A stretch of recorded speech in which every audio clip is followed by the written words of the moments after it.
January 15, 1947, a crisp morning in Los Angeles. A woman walks her child down a quiet suburban street when she stumbles upon something so gruesome, so horrifying, it sends shockwaves through the nation.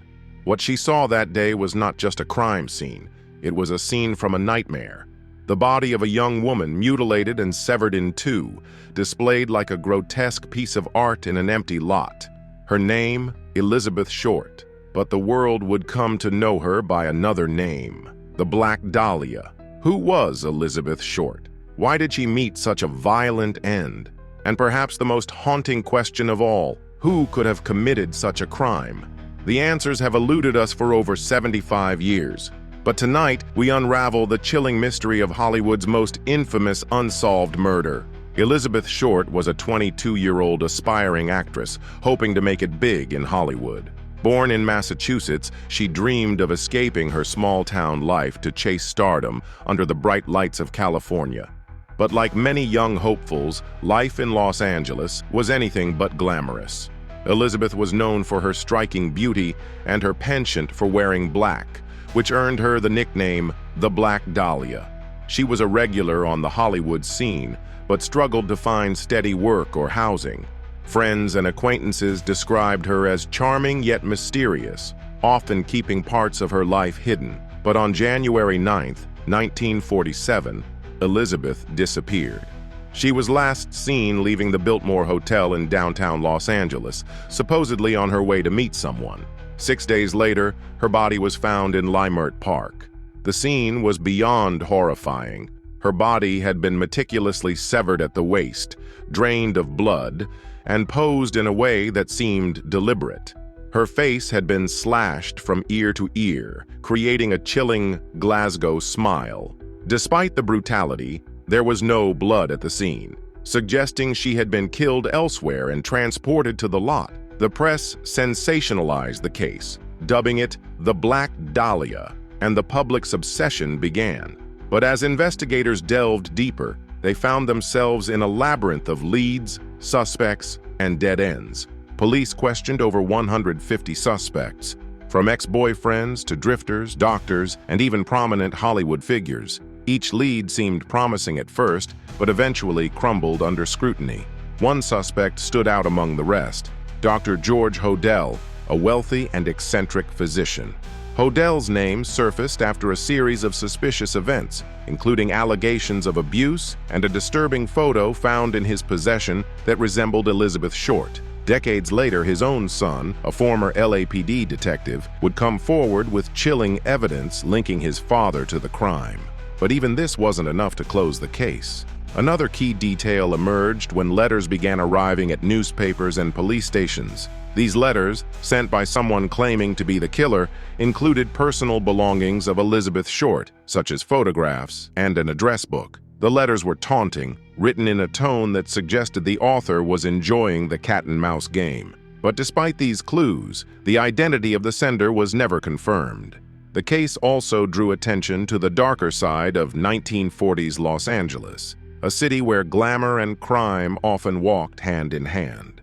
The post-war period saw an influx of young women hoping to make it big, only to find themselves caught in a web of exploitation and danger. Elizabeth Short's story became a symbol of those dashed dreams, and her murder a grim warning of the risks that came with chasing fame. Investigators faced mounting pressure from the public, but their efforts were stymied by limited forensic technology of the time. The body had been so thoroughly cleaned and the crime scene so meticulously staged that even today's advanced techniques might struggle to yield results. With every passing year, the mystery only deepened, as false confessions, red herrings, and speculative theories clouded the case further. Despite exhaustive efforts, the Black Dahlia case remains unsolved to this day. Some believe the killer was someone close to Elizabeth, while others argue it was a random act of violence. Over the years, countless theories have emerged, from conspiracies involving corrupt police officers to whispers of Hollywood's dark underbelly protecting one of its own. Theories about Dr. George Hodel continued to gain traction after his death. In 2003, His son, Steve Hodel, published a book detailing his father's possible connection to the Black Dahlia murder. Using his experience as a homicide detective, Steve uncovered evidence that placed his father in Los Angeles at the time of the murder and tied him to similar crimes. He also discovered secret recordings of George Hodel in which he seemed to admit to killing Elizabeth Short. Yet, without definitive proof, these claims remain speculative. Other suspects have included a bellhop who worked at a downtown hotel, a transient who had a history of violence, and even Elizabeth's acquaintances from the Hollywood party scene. But each theory has been met with skepticism, leaving more questions than answers. Some theorists believe that Elizabeth's case was part of a broader pattern of unsolved murders in the area. A disturbing number of women, many young and vulnerable like Elizabeth, were found murdered in similarly brutal circumstances during the 1940s. Could there have been a serial killer stalking the streets of Los Angeles? Or were these crimes the result of a chaotic and dangerous time when justice often slipped through the cracks? Here are some unraveling theories. Theory 1. The serial killer connection. Some investigators and researchers have proposed that the Black Dahlia murder was the work of a serial killer operating in Los Angeles during the 1940s. Theories suggest a connection between Elizabeth Short's murder and a string of unsolved cases where women were found killed in similarly brutal ways. Forensic psychologist profiles point to a calculated, methodical individual who sought not just to kill, but to shock and terrify the public. Could the same person who ended Elizabeth's life be responsible for other dark deeds? Theory 2. Hollywood's dark side. The glamorous world of Hollywood was rife with scandal and shadows. Some theorists believe Elizabeth's connections to the film industry might have played a role in her demise. She was often seen at industry parties and mingling with aspiring filmmakers. Was she a victim of someone she trusted in these circles, or did she uncover something that made her a target? Theory 3. Corruption in high places. Another persistent theory involves police corruption. Some believe the investigation may have been deliberately mishandled to protect powerful individuals. Elizabeth Short's case was highly publicized, and whispers of a cover-up emerged when leads were prematurely dismissed. Could her killer have been someone too well connected to face justice? Theory 4. Dr. George Hodel's guilt.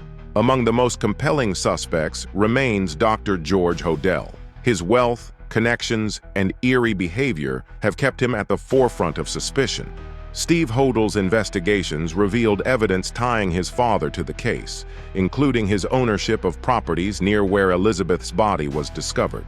The macabre art parties George Hodel reportedly hosted mirrored aspects of Elizabeth's posed body, leading some to believe her murder was a chilling expression of his twisted psyche. Theory 5. The work of an amateur. Finally, some investigators believe the crime may not have been the work of a mastermind, but rather someone who acted out of rage or obsession. This theory hinges on Elizabeth's personal relationships and her history of fleeting connections. Was her killer someone she knew casually, who became consumed with jealousy or hatred? Elizabeth Short's tragic death is a reminder of the darkness that can lurk behind even the brightest dreams. Her story has become a haunting legend, immortalized in books, films, and endless speculation. But behind the mystery, let us not forget, Elizabeth was a real person, a young woman with hopes, dreams, and a life that was cut far too short. In the decades since her death, Elizabeth's memory has been reduced to a symbol, the Black Dahlia. But to those who knew her, she was a daughter, a friend, a young woman trying to navigate a difficult world. Her story continues to captivate and horrify, a stark reminder of Hollywood's golden age's darker side. Perhaps the truth will come to light one day, perhaps not. But as we close this chapter tonight, one thing remains certain. The Black Dahlia's shadow will continue to loom over Los Angeles, reminding us of a question that has never been answered. Who killed Elizabeth Short? And as we ask this, we must also ask ourselves, what does our fascination with her story say about us? Are we seeking justice, closure, or are we drawn to the macabre details of a life cut tragically short? These questions linger, just as her case does, unsolved and unforgettable.